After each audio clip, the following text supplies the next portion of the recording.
अस्सलाम वालेकुम। आखिर क्यों के साथ मैं हूँ ज़ारा अब्बास। आज हम इब्राहिम हैदरी में मौजूद हैं। जैसे कि आप देख सकते हैं कि मेरे पीछे इतनी सारी कश्तियाँ हैं। यहाँ पर बहुत सारे माहीगीर मौजूद हैं। कराची में बेसिकली दो हब हैं, एक है किमाड़ी और एक है इब्राहिम हैदरी, जहाँ से मछलियाँ और झींगों को पकड़ा जाता है और उसके बाद फिर वो तमाम झींगे और मछलियाँ हम खाते हैं और हम मज़े करते हैं। लेकिन कभी क्या ये सोचा है कि ये जो माहीगीर हैं उन्हें किस तरह की परेशानी का, मुश्किलात का सामना करना पड़ता है? एक फ़िशरमैन कोऑपरेटिव सोसाइटी बनाई हुई तो है, लेकिन ये भी इदारा ऐसा है जो कि कुछ भी नहीं कर रहा, जो कि सिर्फ एक फॉर्मेलिटी के लिए बना हुआ है। ये जो सोसाइटी है, फ़िशरमैन कोऑपरेटिव सोसाइटी, ये इजलास भी बहुत करती है, बातें भी बहुत करती है, दावे भी बहुत करती है, लेकिन सिर्फ ये दिखाने के लिए होता है। असल में क्या हो रहा है, यहाँ पे जो माहीगीर हैं इनकी रेस्क्यू तक का इंतज़ाम नहीं है जब ये मछलियाँ पकड़ने के लिए जाते हैं। ये तो एक बेसिक चीज़ है। जब बेसिक चीज़ ही नहीं है उनकी रेस्क्यू के लिए, उनकी हिफाजत के लिए ही कोई चीज़, किसी चीज़ का इंतज़ाम नहीं किया गया, तो सोचिए कि बाकी के जो मुश्किलात हैं क्या उनको हल करने का कभी सोचा भी है इस फ़िशरमैन सोसाइटी ने? तो आज इन माहीगीरों से इन्हीं की ज़ुबानी हम जानेंगे कि ये सोसाइटी आखिर क्या क्या रही है, किस तरह के मसाइल का इनको सामना है, आखिर क्यों इस तरीके से ज़्यादती की जा रही है। आइए चलते हैं इनसे बात करें।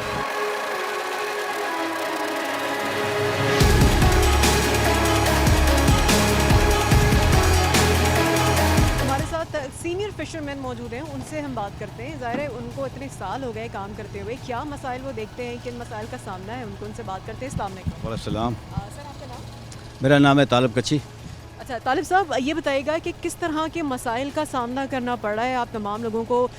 फ़िशरमैन कोऑपरेटिव सोसाइटी दावे वादे तो बड़े करती है हर इजलास में, लेकिन क्या वाकई पे इसके ऊपर अमल होता है? असल में मसला ये है कि माहीगीरों के साथ बहुत ज़्यादती हो रही है। जो कराची के असल जो कराची जो माहीगीरों की बस्ती थी वो अभी इंटरनेशनल शहर बन गया है।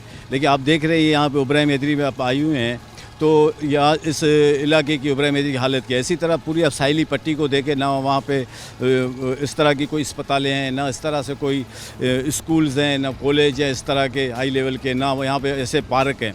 तो हमारे साथ क्योंकि माहीगीर जो है सालाना 25 अरब जो है उसको ज़र मुबादला कमा कर देते हैं, लेकिन उनके साथ जो ज़्यादतियाँ हो रही है वो सबके सामने है। दूसरी बात है, फ़िशरमैन कोऑपरेटिव सोसाइटी जो हमारे आबा व अजदाद ने बनाई थी, वो इसीलिए बनाई थी कि माहीगीरों को फैसिलिटेट किया जाए। उनमें एक काम तो यही था कि जो जाल वगैरह जो लेते थे बैरूनी मुल्कों से, वो सस्ते दामों बेचा जाए। उसके अलावा जो उनको सहूलत दरकार होती थी, मसलन जो तेल है, राशन है, उनमें अगर कोई खोट पड़ जाती या उनको कर्ज़ा चाहिए तो फ़िशरमैन कोऑपरेटिव सोसाइटी जो है उनको प्रोवाइड करती थी, और आपके जो है मॉल होल्डर है वो भी उनको सपोर्ट है। लेकिन अभी वो नहीं है। मिसाल के अभी माहीगीरों के जो ज़्यादा जो मसाइल है वो ये है कि आलूदगी बहुत है समुद्र, और मछली ना पैदा होती जा रही है क्योंकि मछली सफाई पसंद है। एक तो ये वजह है कि दरिया सिंध जो है वो समुद्र में गिरता था मीलों दूर। जब मैं छोटा था, बच्चा था, मैं 12 साल 15 साल का था, तो मैंने समुद्र को करीब से देखा। आप 1 फुट के फासले से मीलों दूर, यहाँ से साहिल से दूर 1 फुट के फासले पे बिल्कुल साफ़ शफाफ नीला पानी समुद्र का, और 1 फुट पे गुदला सा पानी जो है दरिया सिंध का। दोनों आपस में मिलते थे। 1 फुट से यहाँ से डब्बा भरो बिल्कुल खारा पानी, और उस तरफ से डब्बा बिल्कुल मीठा पानी। वजह ये थी कि दरिया सिंध जब आता था तो ये इनको समुद्र को रोके रखता था। और मछली जो है वो भी कुदरत का एक निज़ाम है, क्योंकि ये दरिया जब आता तो बहुत सी मछली की किस्में हुआ करती थी, पल्ला मछली, दूसरी मछली। अभी वो दरिया सिंध का ना आना भी जो है बहुत सी नस्लें मछली की ख़त्म हो चुकी है। दूसरी बात ये है कि अभी मछली जो है ये पूरी कराची शहर का जो गंद है, जो गटर है, बगैर ट्रीटमेंट किया जाता है जो समुद्र में फेंका जा रहा है, तो उससे भी जो है मछली बहुत मीलों दूर चली गई है। एक तो ये, और दूसरा माहीगीरों के साथ जो मसला है, जो मछली का रेट था, मुझे याद है कि आज से 30-35 साल बरस पहले जो मछली का रेट था झींगों का खासकर, वही रेट अभी भी वही है। 20 साल पहले जो था वो आज भी वही है, यानी कि जो आप लोगों से जो व्यापारी है वो उन्हीं दामों पे लेते हैं। जी बिल्कुल, और आगे तो बड़ा महंगा बेचते हैं। बिल्कुल यही है। अच्छा, अभी आपको पता है कि 1968 की या 70 की बात करता हूँ, तो 12 दिन का ये लांचें, जो बड़ी लांचें है, उसका खर्चा तेल बर्फ़ राशन का पता है कितना खर्चा होता था? सिर्फ 1200 रुपये। अभी उसके मुकाबले में 12 लाख रुपये हो रहे हैं। अब अंदाज़ा हाँ, 12 लाख हो गया। ये तो एक मजाक लग रही है ना ये बात। तो उस वक्त 5-6 हज़ार की मछली मिल जाती थी, तो माहीगीरों को उस ज़माने में 2 से 250 रुपये मिल जाते थे, तो माहीगीर खुशहाल था। कैपेटी पोर्ट्स के अंदर जो मुलाजिम है उसको 60 से 100 रुपया माहवार तनख्वाह मिलती थी। फिर जब जुल्फ़िकार अली भुट्टो की जब हुकूमत आई तो उसके बाद जो है ट्रेड यूनियन से पाबंदी हटी और जो फिर मज़दूरों को उसका हक मिला, तो उसके बाद जो ये सिस्टम बेहतर तरीके से चला। तो मतलब खुशहाल जो माहीगीर जो था पहले, वो अभी जो है रोटी के 2 निवाले को भी तरस रहा है। 2 महीना पाबंदी होती है, जून और जुलाई पे झींगे पे मछली पे पाबंदी होती है। तो आप खुद सोचें कि इस महंगाई के आलम में ये 2 महीने बंदा क्या करेगा, कैसे गुजारते होंगे जो बाकी के कमाते हुए परेशानी का सामना है। तो ये जो इतनी महंगाई के आलम में 2 महीना बड़ा मुश्किल से निकलता है। उसके बाद भी 2 महीने के बाद अभी बर्फ़ महंगी है, राशन महंगा है, तेल महंगा है, और उसके बाद जब वो बाहर से आते हैं, अभी जब निकले जून जुलाई के बाद निकले तो हवा और तूफ़ान इतनी थी तो बेचारे वो अपनी फ़िशिंग नहीं कर सके।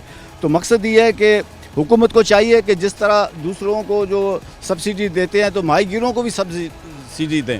तेल का रेट जो माहीगीरों को है वो सस्ते दामों में मिलना चाहिए, ये उनका बिल्कुल मिलना चाहिए। बिल्कुल राइट है, क्योंकि कमा तो इतना रहे, वो उनका फ़ायदा तो माहीगीरों को नहीं है। कहाँ 25 अरब की एक्सपोर्ट हो रही है और उसके बाद जो है माहीगीर बेचारे ऐसे रुल रहे हैं, ये तो बहुत ज़्यादती की बात है।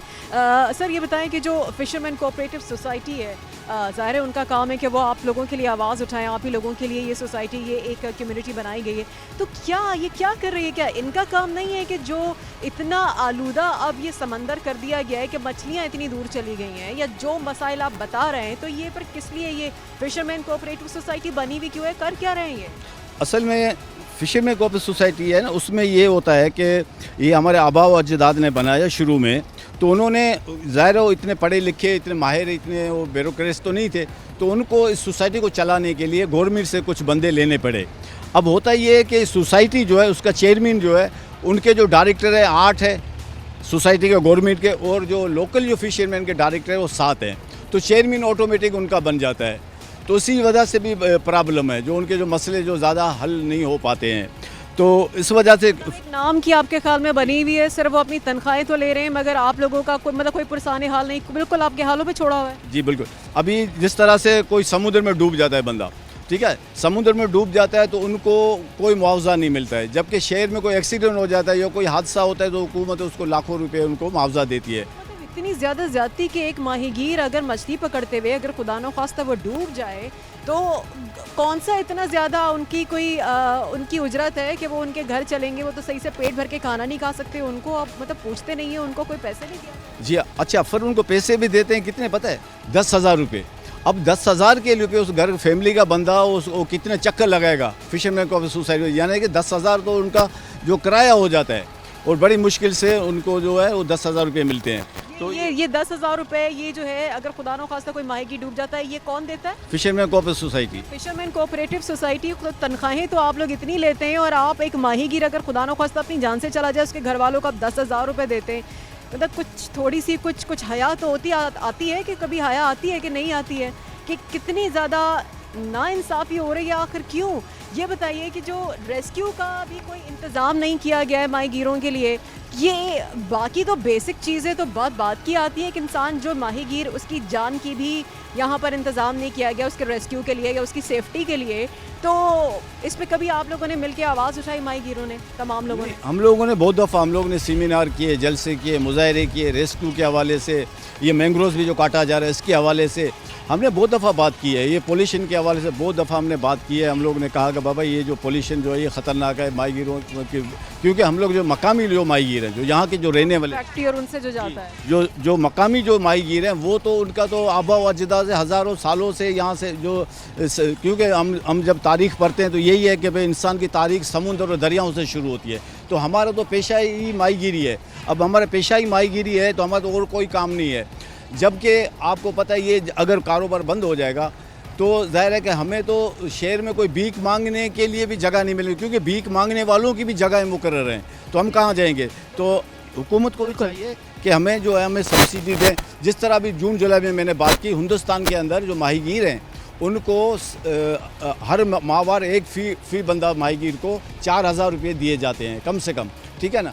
तो इस तरह से ये सिंध हुकूमत भी, पाकिस्तान हुकूमत भी उनको भी जो इस तरह से दे सकती है कि कम से कम जून जुलाई में जो माहीगीर है उनको उनको भी उनको मुआवजा दिए, उनका हक है, जबकि वो 25 अरब रुपए जो है उनको जो ये उनको ज़र मुबादला कमा के देते हैं।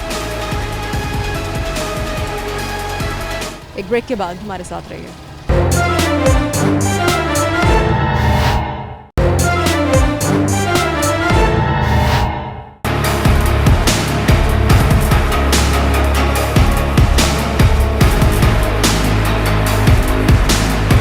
जी अस्सलाम वालेकुम, अपना नाम बताइएगा, आपका नाम? अब्दुल करीम। अच्छा, अब्दुल करीम साहब हमारे साथ हैं। अब्दुल करीम साहब जो हैं वो कश्ती में लेके जाते हैं माहीगीरों को, और किस तरह के मसाइल का उनको सामना करना पड़ता है, कितने माहीगीर एक वक्त में जाते हैं, तमाम सवाल उनसे करते हैं। अब्दुल करीम साहब ये बताइएगा कि कितने माहीगीर आपके साथ एक वक्त में एक कश्ती में जाते हैं? हम लोग तकरीबन 10-11 बंदे होते हैं। 10-11 बंदे। अच्छा, 10-11 लोग आप लोग जो हैं ये जाते हैं। कितना टाइम लगता है, कितना वक्त लगता है मछलियों को या झींगों को पकड़ने में जब आप लोग जाते हैं? हम लोगों को तकरीबन ये छोटी जो किश्ती हमारी जो है तकरीबन 5 दिन लग जाते हैं, 6 दिन लगते हैं? हाँ जी। तो एक ही वक्त में आप लोग वहीं पर होते हैं, या आप लोग वापस आते हैं या फिर जाते हैं, या आप लोग समंदर में ही 5-6 दिन रहते हैं? 5-6 दिन जो है वो समंदर में हम लोग निकालते हैं। समंदर में तो कितनी बड़ी, इनमें से कौन सी, किस तरह की कोई है कश्ती जो बताएं, जो छोटी आप कश्ती कह रहे हैं? ये जो किश्ती है इसमें 5-6 दिन लग जाते हैं। अच्छा, ये वाली जिस तरह की कश्ती है, ये जिसमें आप बहुत सारे देख रहे हैं, इसमें जाल भी बुने जा रहे हैं, बहुत सारे लोग बैठे हुए, इस साइज़ की जो है कश्ती, इसमें जाते हैं तकरीबन 5-6 दिन उनको सिर्फ समंदर में लग जाते हैं। अच्छा, ये बताएं कि कितनी तकरीबन मछलियाँ होंगी या झींगे होते हैं जो आप 5-6 दिन में पकड़ कर लेकर आते हैं? हम लोग कभी 100 किलो मिल जाता है, कभी 500-600, कभी कम कभी ज़्यादा मिल जाता है हमें। अच्छा, मौसम के हिसाब से होता होगा कि थोड़ी कम ज़्यादा होता है, या क्या वजह होती है उसकी? ये मौसम की वजह से होता है। जब पानी का जो हिसाब है, कभी ज्वार हो जाता है, कभी भांग हो जाता है, उस हिसाब से मिलता है ये। अच्छा, ये बताएं कि आप तो ये तमाम मसाइल जो है अपनी आंखों से तमाम ज़ारे देखते आए होंगे, किस तरीके के मसाइल का सामना माहीगीरों को करना पड़ता है जब वो आप लोग 5 से 6 दिन समंदर में निकालते हैं मछलियाँ पकड़ते हुए? किस तरह के मसाइल हैं जो आप देखते हैं कि फेस करते हैं आप? हमें तो जो महंगाई है वो भी बढ़ गई है, ठीक है। डीज़ल महंगा हो गया और बर्फ़, राशन वगैरह सब कुछ महंगा हो गया, ठीक है। फिर जो झींगे जो है, मछली है, उसका रेट बहुत कम कर दिया है, बहुत। जो तकरीबन 1600 रुपया किलो जाता था, अभी 600-650 रुपया किलो जा रहा है झींगा। कम कर दिया है? महंगाई बढ़ गई, उसको कम कर दिया? इसी वजह से कम कर दिया है, महंगाई बढ़ गई। क्यों कम क्यों कर दिया? ये पता नहीं, कोरोना की वजह से, लॉकडाउन की वजह से, ये पता हमें नहीं है।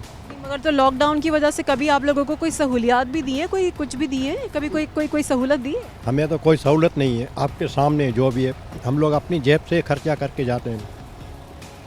बड़ी ज़्यादती वाली बात है कि मतलब बिल्कुल बेयार मददगार माहीगीरों को छोड़ा हुआ है, अपनी जेब से खर्च करके जाते हैं ये लोग, और कोरोना के दिनों में अब वो कोरोना उनको, उनके पास बहाना क्या है या कोई और है कि कीमतें जो है वो भी कम कर दी हैं। अच्छा, ये बताएं कि किसी तरह का रेस्क्यू का कोई इंतज़ाम, कि अल्लाह ना करे कोई कश्ती के साथ कोई मसला हो, कश्ती डूब जाए या कोई माहीगीर डूब जाए, तो उसको रेस्क्यू करने के लिए कोई इंतज़ाम, फ़िशरमैन कोऑपरेटिव सोसाइटी बना तो दी गई है आप लोगों के लिए, लेकिन क्या कोई काम किया भी जाता है? हमारे हिसाब तो और जैकेट जो है वो चढ़े हुए हैं, वो सबको ऊपर चढ़े हुए हैं, और तरना भी सबको आता है, अपनी जान बचाना पड़ता है उधर, खुद ही करना पड़ता है? जी। अच्छा, मसाइल किस तरह के आपको सामना करना पड़ता है, तमाम जो माहीगीर हैं या आप हैं, कभी आपको क्या लगता है किस बारे में? किसी भी तरह का कोई जो मसला आप लोगों को देखना पड़ता हो, जो आपको लगता है कि उन मसले का हल निकलना चाहिए, लेकिन वो उन मसले का हल निकल नहीं पा रहा? हम लोग तो कहते हैं हमारा जो रेट है वही बढ़ जाए तो अच्छी बात है। जो व्यापारी है वो अपनी मनमानी कर रहे हैं, अपनी वजह से वो जो रेट है वो कम कर रहे हैं। कोरोना का तो खाली बहाना है, माल वही बाहर मुल्क में जा रहा है, बोलते हैं माल नहीं जा रहा है, इसी वजह से हमें परेशानी बहुत हो रही है। अच्छा, ये बताएं कि क्या कोरोना की बातें तो बहुत की जाती हैं, कोई वैक्सीनेशन वगैरह का इंतज़ाम आप लोगों के लिए किया गया? वो भी हो गया, वैक्सीन सबको लग गई है। तो इतने 11 बंदे होते हैं, 11 या 10-12, सबको वैक्सीन का भी वो भी पूरा इंतज़ाम हो गया है। आपको लगी है वैक्सीनेशन? जी हाँ। वैक्सीनेशन हुई है, आपकी वैक्सीन लगी है भाई को, ठीक है। बहुत शुक्रिया, आपने हमसे बात की। वो यही एक जो मसला है वो यही बार बार है कि जी जो कीमतें हैं जो वो व्यापारी जो हैं वो इतनी कम कीमतों में ख़रीद रहे हैं कि शदीद वाकई में मुश्किलात का सामना इनको करना पड़ रहा है, क्योंकि वाकई में बड़ा अफसोस होता है सब देखते हुए कि या तो आम आदमी पिस रहा है या फिर ऐसे तमाम लोग जो कि अपनी जान पे खेलते हुए और इतनी ज़्यादा मेहनत कर रहे हैं जिसका फ़ायदा तो आप उठा रहे हैं। 25 अरब आप एक्सपोर्ट कर रहे हैं, 25 अरब का आपको फ़ायदा हो रहा है, लेकिन इनको क्या फ़ायदा, इनको तो किसी तरह का कोई फ़ायदा नहीं है। सर आप यहाँ पर ऐसे क्या काम करते हैं? मेरा नाम एजाज़ अली मीरबेर है। आवाज़ कम्युनिटी डेवलपमेंट ऑर्गेनाइजेशन का मैं एज ए चेयरमैन हूँ। हम यहाँ पे सोशल लेवल पे काम करते हैं, जो भी बुनियादी इश्यूज़ होते हैं माहीगिरों के उस पर हम काम करते हैं मुख्तलिफ़ इदारों के साथ मिलकर। अच्छा, तो आपको क्या, आप क्या मसाइल देखते हैं? ये जो मसाइल बता रहे हैं कि जो व्यापारी हैं वो 30 साल पहले भी जो कीमतें थी ख़ास तौर पे झींगे की आज भी वही हैं, मछली के भी कम है लेकिन झींगे की सबसे ज़्यादा। क्यों? मार्केट में तो जाएं तो बिल्कुल ऐसा लगता है जैसे कोई मछली और ये झींगे तो कोई सोना खाती हैं, इतनी महंगी है। हाँ, असल में ये है कि बुनियादी तौर पे जितने भी यहाँ पे जो मिडल मैन हैं उनके हवाले से कोई वाज़े तौर पे हुकूमती लेवल पे कोई पॉलिसी वगैरह नहीं बनी हुई है कि जिसके तहत जो न इन माहीगिरों का जो रेट्स का मसला है बुनियादी तौर पे उस पर अजाला किया जाए, उस पर कोई एक ऐसा मैकेनिज्म सिस्टम बनाया जाए। उस लेवल पे कोई ना यूनियन है ना कोई एसोसिएशन है इनके ऊपर जो बाकायदा तौर पे इन पे चेक एंड बैलेंस करे, देखे कि यहाँ पे जो मिडल मैन है उनका क्या रोल है, माहीगिरों का क्या रोल है। तो उसमें कोई हम समझते हैं कि जो गवर्नमेंट है उसको ऐसा सिस्टम बनाना चाहिए जिस पे इन चीज़ों पे बाकायदा फोकस करके काम किया जाए। तो जिस पे जो ना जब तक वो सिस्टम नहीं होगा तो जो बुनियादी माहीगर है इसी तरह जो ना पिसता रहेगा। अभी जिस तरह आपने कहा कि रेट के हवाले से जैसे ऑफ सीज़न जैसे होती है जून जुलाई के बाद, तो फिर अगस्त में प्रॉपर तौर पे माहीगिर हमारे जो बुनियादी तौर पे शुरू हो जाते हैं माहीगिर की करने।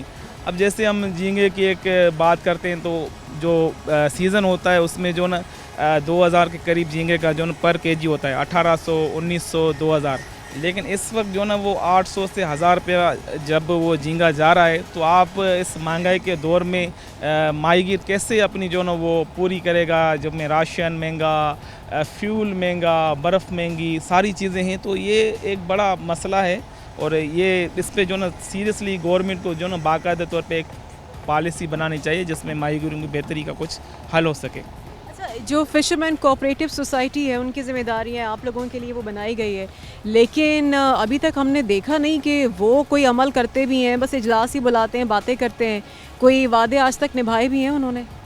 जहाँ तक फ़िशरमैन कोऑपरेटिव सोसाइटी का है तो हम देखते आ रहे हैं कि वहाँ पे जो ना वो हमारे मकामी जो डायरेक्टरान वगैरह होते हैं, क्योंकि यहाँ पे इनकी जो काबीना होती है वो तकरीबन जो ना वो 7 लोकल जो ना डायरेक्टर होते हैं, कुछ जो ना गवर्नमेंट के साथ होते हैं, एक जो ना वो नॉन माहीगिर होता है। तो उनकी बिहाफ पे जो ना ये फ़िशरमैन कोऑपरेटिव सोसाइटी का एक ढांचा या एक तंजीमी सिस्टम बना हुआ है।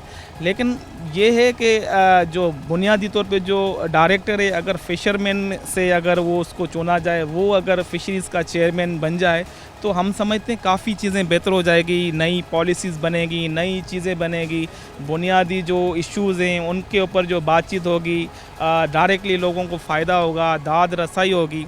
अब हुकूमत जो ना वो किसी भी एक एरे गेरे को जो ना फ़िशरमैनों पे आके एक चेयरमैन बना जाती है जिसको फ़िशरीज़ के हवाले से कुछ पता ही नहीं होता, माहीगिरी के हवाले से कुछ पता ही नहीं होता। तो ये हम समझते हैं एक बड़ा गैप है जिस पे जो ना वो स्पेशली जो ना सिंध हुकूमत को एक सोचना चाहिए कि हम जो ना वो सिंध से लेके बलूचिस्तान तक जो माहीगिरी होती है, लेकिन उसमें जो ना इस बार जैसे हर 4 साल के बाद इलेक्शन होती है, लेकिन अब इलेक्शन होने वाले हैं, तो हम समझते हैं कि गवर्नमेंट इस बार सोचे, इन्हीं मकामी लोगों से एक को चेयरमैन बनाए तो काफ़ी चीज़ें हमारी बेहतर हो। मसाइल है वो मकामी लोग ही ज़्यादा बेहतर समझ सकते हैं। तो क्यों, ठीक है, बहुत शुक्रिया आपने बात की।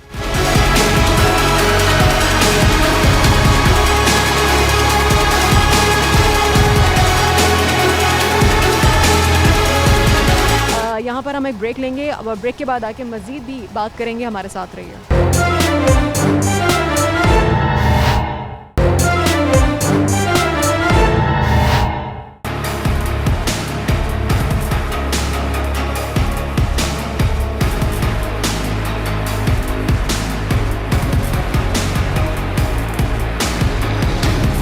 आप जो है आप सिर्फ सारम ही पकड़ते हैं या सारम के अलावा और भी मछलियाँ पकड़ते हैं? आती है, सुरमई भी आती है, रोहू आती है, पापलेट आता है, झींगा आता है।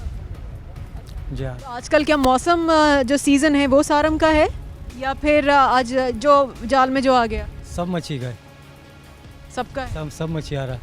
बाकी मछलियों का क्या हिसाब चल रहा है? जो व्यापारी हैं, हमने ऐसा सुना है कि जो आपसे जो ख़रीदार हैं, जो आपसे ख़रीदते हैं आके, वो आपसे सस्ते में ख़रीदते हैं, बाज़ार में तो बहुत महंगा देते हैं।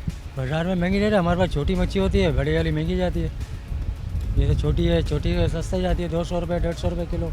आपको नुकसान होता है या नहीं होता? नुकसान भी हो जाता है, नफ़ा भी होता है। कभी ऐसा सर्दियों में नफ़ा हो जाता है, बेचते हैं तो मिल जाती है रोज़ी।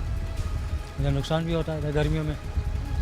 तो जो रोज़ाना की बुनियाद पे जितना भी आप माल पकड़ के लाते हैं वो रोज़ाना सारा बिक जाता है? अल्लाह का करम है, सब बिक जाता है। सब बिक जाता है। तो आपके रेट्स थोड़े कम है या बाकी के लोगों के ज़्यादा हैं? कभी ऐसा होता है? इस मार्केट में रेट कम है, इसमें इस वाली मार्केट हाँ, इसमें रोज़ माल आता है, रोज़ बिक जाता है, बेचने वाले ले जाते कौन सी मार्केट में थोड़ा रेट ज़्यादा है? हैं। मार्केट तो अपने गलियों में, फेरी में जाते हैं, ये बाज़ारों में लगाते हैं, वो महंगा होता है उधर। बाकी तो पिछड़ी जाता है अपना किमाड़ी वाले पे। माड़ी वाले पे ज़्यादा महंगा यहाँ महंगा है? तो यहाँ पर वही रेट है, पिछड़ी में तो बहुत ज़्यादा माल होता है, वहाँ ज़्यादा माल है। वहाँ ज़्यादा होता है, यहाँ कम होता है।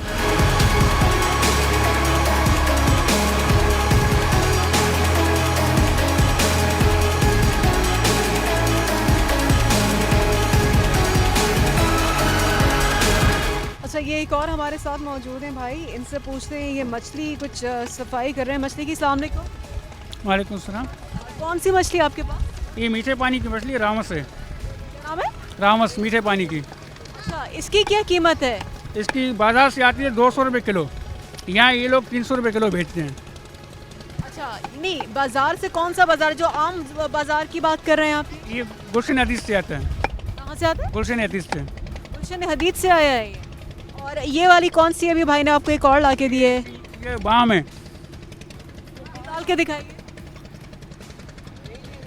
ये मुझे ईल लग रही है, ये वो वाली मछली है जिसमें थोड़ा सा इलेक्ट्रिक शॉक भी जो आता है, ये वो वाली है? हाँ, ये वाली है। इसको पकड़ कैसे लेते हैं? इसमें तो करंट आता है। एक में से इलेक्ट्रिक वाली ये नहीं, ये कुल्लू से पकड़ी जाती है, ये करंट वाली नहीं है? करंट वाली नहीं है। इसकी शक्ल ऑलमोस्ट वैसी ही है, क्योंकि ज़ाहिर है इन लोगों को मछली की ज़्यादा पहचान है। मैं इसको ईल समझी थी क्योंकि वो भी कुछ इसी तरह की होती है, लेकिन वो उसमें इलेक्ट्रिक शॉक्स, उसको पकड़ना बहुत मुश्किल है और उसको बल्कि जो रबड़ के ग्लव्स होते हैं उसके साथ पकड़ा जाता है, वरना पकड़ भी नहीं सकते, करंट आता है। ये जो मछली है इसको भी खाया जाता है? आज को भी खाया जाता है। इसके अंदर क्या कितने कांटे की? वैसे ये इसमें पार्ट बहुत है, इसमें अल्लाह ताला को नीति देवे, ये बाज़ार में 600 रुपये किलो चलती है सर्दी के टाइम पे। के टाइम पे चल 700 रुपये ये किलो चलती है। और गर्मियों में क्या सा? गर्मियों में ये 200 रुपये किलो, 100 रुपये किलो से मिल जाती है। गर्मियों में क्यों ज़्यादा गर्म होती है? ये ज़्यादा गर्म होती है, इसलिए इसकी कीमत कम हो जाती है। इसका ये जायके में कैसी होती है? जायके में अच्छी होती है। ये इसकी जो कीमत आप बता रहे हैं, जो आपसे बाहर के जो लोग ख़रीद के जाते हैं अपनी आम मार्केट के लिए, तो आपको कभी नुकसान फ़ायदा इसका होता है? ज़्यादा नुकसान होता है? हमें तो खाली कटाई के पैसे मिलते हैं यहाँ पे। तो आप लोग सिर्फ काटने के लिए हैं? कटाई के आपको पैसों में कभी नुकसान होता है या सही चलता है? कभी गुजारा होता है, कभी नहीं होता है। कभी 100 रुपये मिलता है, कभी 200 रुपये मिलते हैं, ऐसे मिलते हैं। हर तरह की मछली काट लेते हैं? हर तरह की। सही। तो ये भाई जो थे, ये मछली काटना, झींगे, क्योंकि झींगे भी हम देख रहे हैं यहाँ पे कुछ ये पड़ा हुआ है, अब मछली के सर पड़े हुए हैं। मुख्तलिफ़ किस्म की मछली है, हर तरह की मछली काट लेते हैं, इसमें कहीं नुकसान कहीं फ़ायदा होता है। ज़्यादातर कहते हैं हमें नुकसान होता है। खैर, यहाँ पर हम इस बारे में मज़ीद बात करेंगे। ब्रेक का वक्त हुआ है, आखिर क्यों में हमारे साथ रहिए।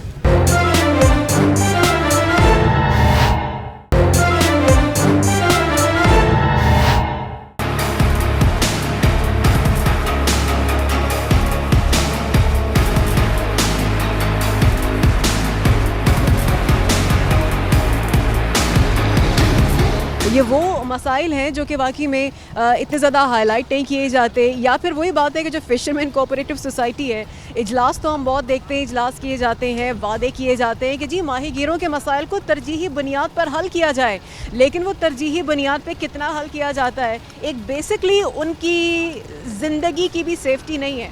अगर अपनी ज़िंदगी से अगर खुदा न ख्वास्ता वो चले जाएँ, अगर वो मछली पकड़ते हुए अगर वो डूब जाएँ, तो उनके घर वालों को क्या मुआवजा दिया जाता है वो भी आपने सुन लिया, जो बड़े शर्म का और अफसोस का मकाम है। और अगर उनकी जो रेस्क्यू के हवाले से भी कोई इंतज़ाम नहीं है, यानी कि अपने बलबूते पे अपने रिस्क पे काम कीजिए जी, हमारा इससे कोई लेना देना नहीं है। सर आप जी, जी। जी मैं समाजी वर्कर हूँ। अच्छा, आप समाजी वर्कर हैं। इनके मसाइल के हवाले से हम उनके साथ जुड़े हुए हैं, उनके शाना बशाना साथ होते हैं।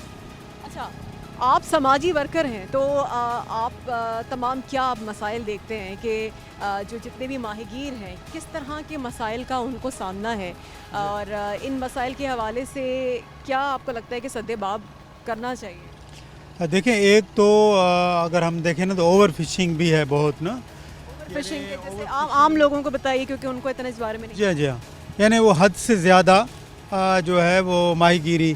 पुराने जो माहीगीर थे तो वो टाइम के हवाले से, वक्त के हवाले से उनको पता होता है कि भाई ये टाइम है, इस पर फिशिंग करनी चाहिए।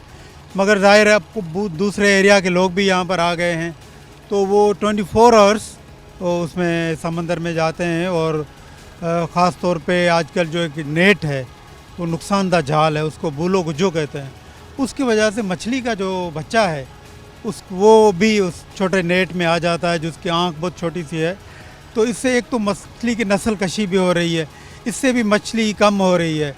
दूसरा ये कि यहाँ पर तिमर के जंगलात हैं जिसको मैंग्रोव फॉरेस्ट भी कहते हैं। ये मैंग्रोव फॉरेस्ट पे हम आते हैं अभी। पहले तो ये बताइए कि जब एक वक्त कहीं का भी एक तयन किया जाता है किसी भी जगह का कि जी इस जगह पे आप इतने बजे से, कोई दुकान खुलती है, कोई मार्केट होती है जी, इतने बजे से इतने बजे तक का वक्त है, तो यहाँ पर मतलब कोई रूल्स, कोई रेगुलेशन नहीं है जिसका जब दिल चाह 24 घंटे में जी चल दिया और काम कर लिया। क्यों यहाँ पर कोई ऐसी कम्युनिटी या कोई ऐसी कोई वो नहीं है कि जो इनको रोके या कोई बताए कि भाई ये वक्त है, इसके अलावा ना जाए, नुकसान तो अपना ही कर रहे हैं? नहीं, उसमें यह है कि पहले तो जो पुराने माहीगीर थे ना, इंडिजीनियस कम्युनिटी थी, तो वो इन चीज़ों का लिहाज भी करते थे। मगर इस वक्त उनको रोकता कोई नहीं? हाँ, इस नहीं रोकता। हाँ, बिल्कुल। कोई क्यों नहीं रोकता? अपनी मनमानी करेंगे तो नुकसान हो रहा है ना। आप भी है यहाँ पे उसका मैं एक सबब बता देता हूँ कि एक तो मछली कम हो गई है, ओवर फिशिंग की वजह से समंदर में मछली कम है, तो लोग जो हैं वो परेशानी में, या यूँ समझें कि उनके जो मुश्किलात हैं तो फिर उनको मजबूरन वो कहते हैं कि भाई हमें समंदर में जाएं। आप क्योंकि समाजी कारकुन भी हैं इस हवाले से, तो आपको क्या लगता है कि किस तरीके से आप इनके मसाइल को हल कर सकते हैं?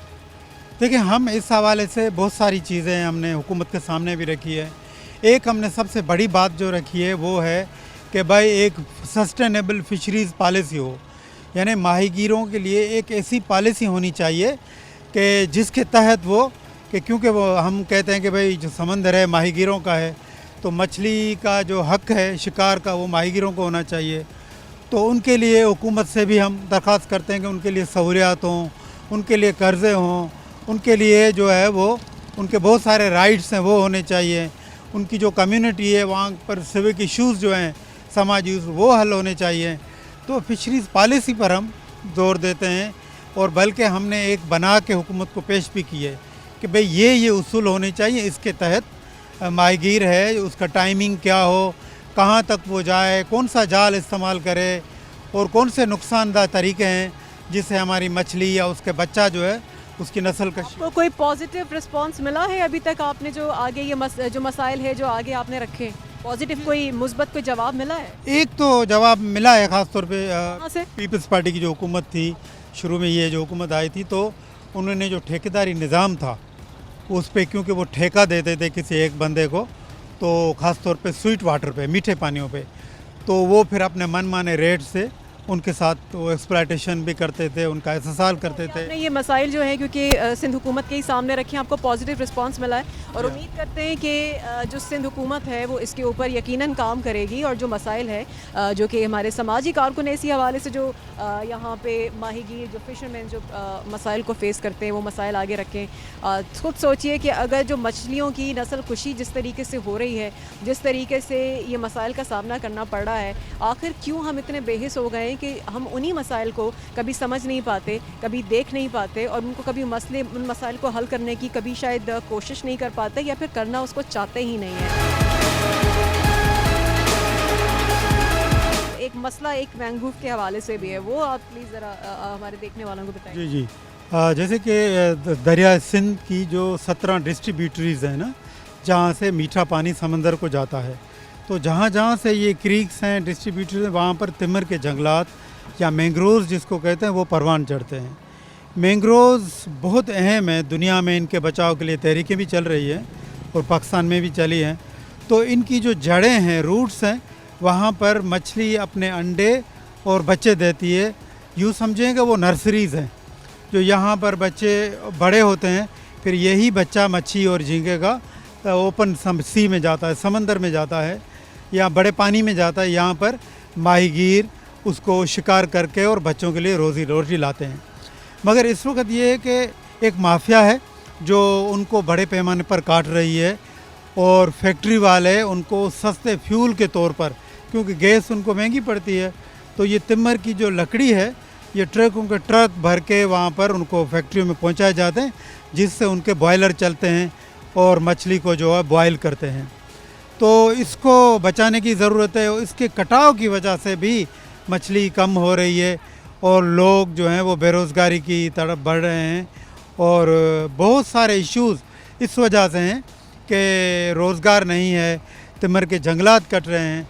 तो ज़रूरत इस अमर की है कि जिनको इनको बचाने की ज़िम्मेदारी है, जैसे पोर्ट कासम है, फॉरेस्ट डिपार्टमेंट है, कैपेटी है, पाकिस्तान नेवी है, तो हम उनसे रिक्वेस्ट करेंगे कि जो माफिया है इनको काट रही है उन पर एक्शन लें ताकि ये बड़े हों, क्योंकि बहुत सारे इदारे प्लांटेशन भी कर रहे हैं मैंग्रोव्स को, और गवर्नमेंट सिताबे भी आपको पता है कि प्लांटेशन का इस वक्त चल रहा है माहौल। मगर एक तरफ हम ये देखते हैं, दूसरी तरफ इनका बड़ी तेज़ी से कटाव हो रहा है, तो उसको बचाने की ज़रूरत है ताकि माहीगीरों को मछली मिल सके, मछली परवान चढ़ सके, रोजगार बेहतर हो सके। सर एक रिक्वेस्ट और भी ज़रूर, जो आप तमाम जो रिक्वेस्ट आगे जाके रखेंगे, ये भी ज़रूर देखें कि जिस तरह से आपने भी अर्ज़ किया था कि जो टाइम का एक वक्त का तयन नहीं है, जिसका जब दिल चाहता है वो जाके मछली को पकड़ रहा है, मछली का शिकार कर रहा है, जिसकी वजह से मछली जो है वो आपको पता है, जैसे आपने बताया कि नुकसान भी हो रहा है। और क्या इसके बेसिकली मसाइल मज़ीद हैं, क्या बताएँ?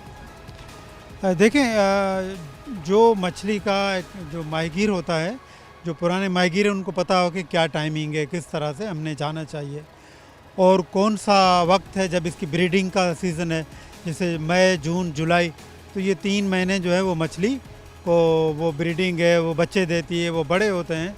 तो इस तरह के औकात होते हैं। रात को जेनिन माहीगीर रात को फ़िशिंग नहीं करता, क्योंकि वो बिल्कुल समझता है कि वो इसको आराम का टाइम है।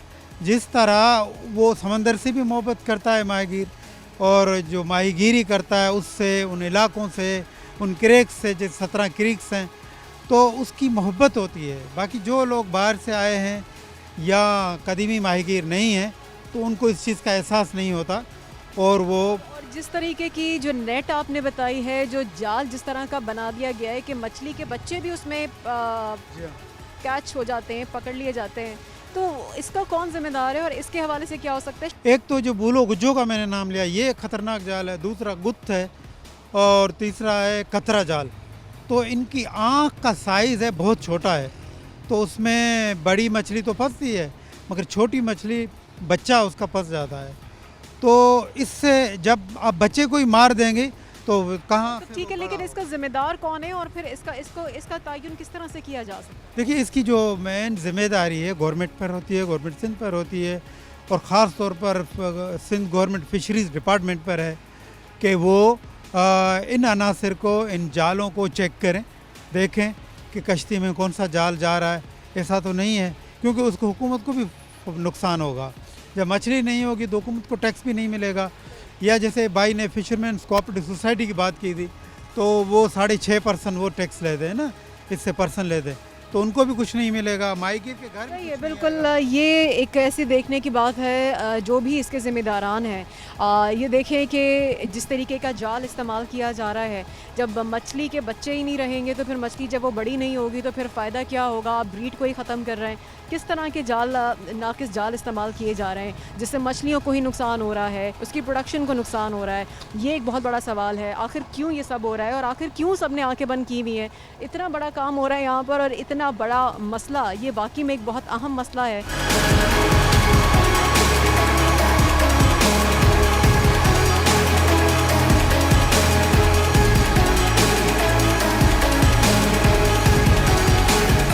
जनाब आपने देखा कि क्या मसाइल हैं इन माहीगीरों को, किन मसाइल का सामना करना पड़ा है और जो फ़िशरमैन कोऑपरेटिव सोसाइटी है वो अपना काम सरअंजाम नहीं दे रही है, ये नाअहली है फ़िशरमैन कोऑपरेटिव सोसाइटी की। जो मसाइल आपने सुने ये उनका काम है कि वो इन मसाइल को हल करें, लेकिन आँखों पे पट्टी बांध के अपनी सीट पे बैठे हैं सिर्फ अपनी तनख्वाह लेने के लिए। तनख्वाह लेके चले जाते हैं, उसके बाद कोई किसी भी तरह की सिचुएशन चल रही है उनको किसी से भी फ़र्क नहीं पड़ता।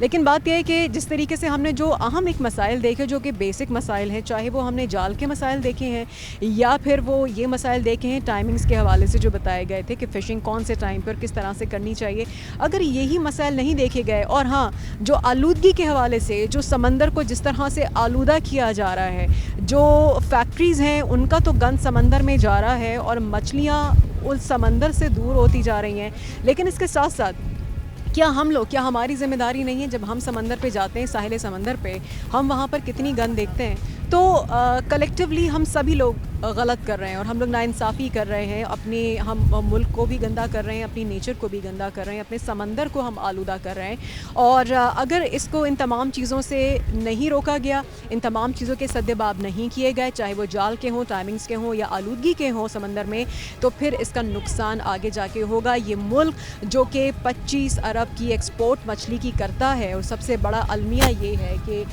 जो दीगर ममालिक है, चाहे वो बांग्लादेश हो, इंडिया हो, दीगर ममालिक हो, वहाँ पर पाकिस्तान की मछली जो है मगर वो अपने नाम से अपने टैग के साथ वहाँ पर बेची जा रही होती है दीगर ममालिक में दुनिया के। तो सोचें कि ये कितने बड़े अफसोस की बात है। दुआ हमारी यही है कि अल्लाह ताला उन तमाम लोगों को तौफीक अता फ़रमाए, उन तमाम लोगों को जो कि इदारों में बैठे हुए हैं लेकिन अपनी ज़िम्मेदारियाँ नहीं निभा रहे। आखिर क्यों अपनी ज़िम्मेदारियाँ नहीं निभाना चाहते लोग, सिर्फ अपनी जेबें गर्म करते हैं, तनख्वाहें लेते हैं और चले जाते हैं। अल्लाह ताला सबको हिदायत दे और अल्लाह ताला इस मुल्क पे और हम लोगों पे रहम करे। फिर आपकी खिदमत में हाज़िर होंगे। देखते रहिए आखिर क्यों, हमारे साथ रहिए।